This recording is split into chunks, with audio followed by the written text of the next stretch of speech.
नमस्कार, मेरा नाम मोहम्मद अफ़ज़ल आलम है और मैं इस वक्त मौजूद हूँ जेएनयू के ब्रह्मपुत्र हॉस्टल में। मेरा यहाँ आने का मुख्य कारण है एक युवा नेता कहें या एक छात्र कहें, जैन जिज्ञासु जी से बातचीत का है। मैं उनका थोड़ा-सा परिचय करा दूँ आपसे। जैन जिज्ञासु जो कि जेएनयू से पीएचडी के छात्र हैं और इन्होंने 2018 में जेएनयूएसयू का प्रेसिडेंशियल चुनाव छात्र राजद की तरफ से लड़ा था। तो आइए उनसे हम जो करंट मुद्दे हैं, जैसे कि किसानों की, छात्रों की और जो बिहार की राजनीतिक जो चर्चाएँ हैं, वहाँ जो हलचल चल रही है, उस पे भी बातचीत करेंगे। कि आप राष्ट्रीय जनता दल के स्टेट एग्जीक्यूटिव मेंबर हैं और जेएनयू के छात्र भी हैं। तो अभी जो पेंडेमिक चल रहा है कोरोना वायरस का, इसके बहाने जितने भी विश्वविद्यालय हैं जो फेमस प्रसिद्ध हैं या वहाँ के छात्र मुखर रहे हैं किसी भी विषय पे, उसको नहीं खोला जा रहा है। बाकी जो चुनाव है या जो भी जो राजनीतिक दलों की जो प्रोटेस्ट हैं, वो सब जारी है। लेकिन स्कूल कॉलेज को अभी खासकर कॉलेज को अभी तक खोलने की कोई मतलब कि डेट भी सरकार ने नहीं बताया है कि कब खुलेगा, नहीं खुलेगा।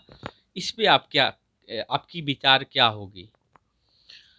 नहीं, दरअसल जितने भी यूनिवर्सिटी कैंपसेस हैं, वहाँ के जो भी रिसर्चर्स हैं, जो भी अंडर ग्रेजुएट और पोस्ट ग्रेजुएट छात्र हैं उस कोर्स के, उन सब को दिक्कतें आ रही हैं।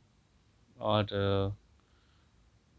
जैसे लाइब्रेरी के नहीं खुलने से अभी मेरे जैसे लोग जो टर्मिनल स्टूडेंट हैं, जिनके पास बस एक सेमेस्टर है और उनको अपनी थीसिस जमा करनी है या डिसर्टेशन अपना सबमिट करना है, बहुत दिक्कत हो रही है।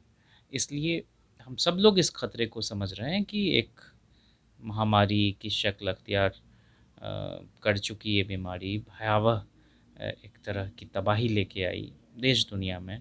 और जो सेकेंड वेव था उसने तो कई हमारे साथियों, कई शिक्षकों को हमसे छीना। बहुत सारे पॉलिटिशियंस नहीं रहे। कि ऐसा सत्र था पार्लियामेंट का जिसमें सबसे ज़्यादा श्रद्धांजलि दी गई कि मेंबर्स, फॉर्मर मेंबर्स बड़ी तादाद में वो नहीं रहे। तो उस खतरे को तो हम सब लोग समझ ही रहे हैं। बावजूद इसकी एहतियात बरतते हुए कैंपसेस को खोल दिया जाना चाहिए, क्योंकि बहुत तरह की कठिनाइयों का सामना करना पड़ रहा है। कुछ बहुत सारे साथी हैं जिनको एक्सटेंशन भी मिला इस पेंडेमिक की वजह से, 2 सेमेस्टर, अब तो तीसरा सेमेस्टर भी।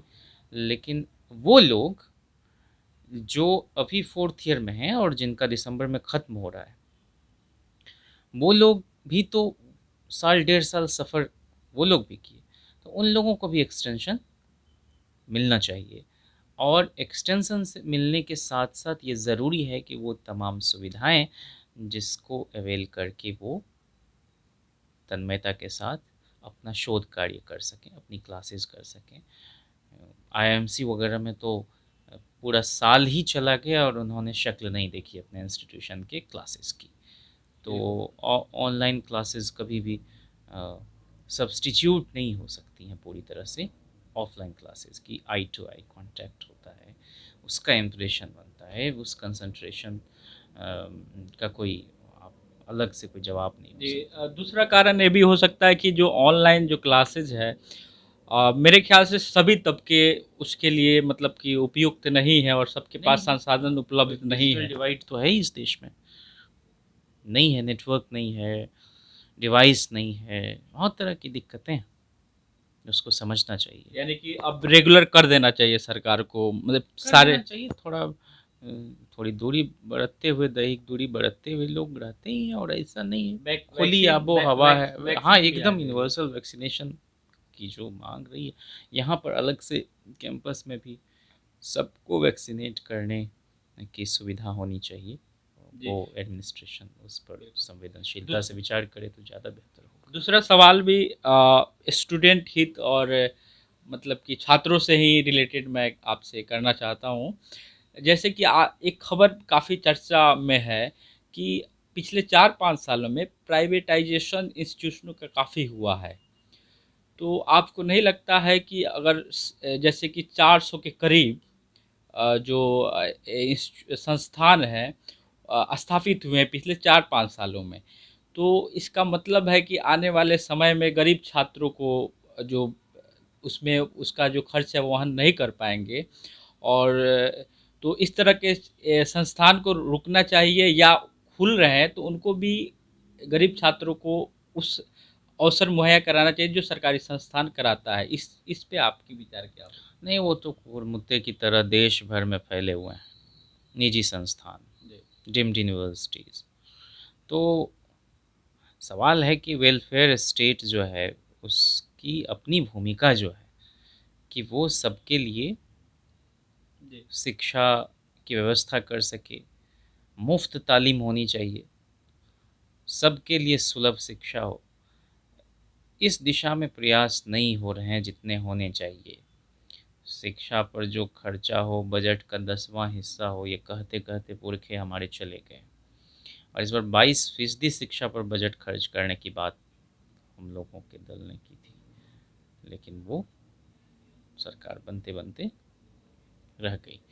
तो शिक्षा स्वास्थ्य ये दो बड़े क्षेत्र हैं, कृषि, जिस पर ध्यान दिया जाना चाहिए। और सब कोई उस कोचिंग व्यवस्था का, निजी संस्थान में जाकर पढ़ने का फी देख लीजिए, अशोका का, लवली का, बिल्कुल वही मेरा मुख्य शिवनाडर कारण वही का, था ये सवाल पूछने का कि शिवनादर या अशोका हुआ या अमेठी, हाँ, लवली, इनमें जितने भी। गरीब छात्र तो बिल्कुल जा ही नहीं सकते। आजकल तो आईएमसी जैसे संस्थान की फीस इतनी बढ़ गई है कि वहाँ तो जो सामान्य वर्ग से जो गांव देहात से आते हैं वो अपनी पढ़ाई नहीं पूरी कर सकेंगे। तो इस जो प्राइवेट संस्थान बन रहा है उसमें कैसे जा पाएंगे?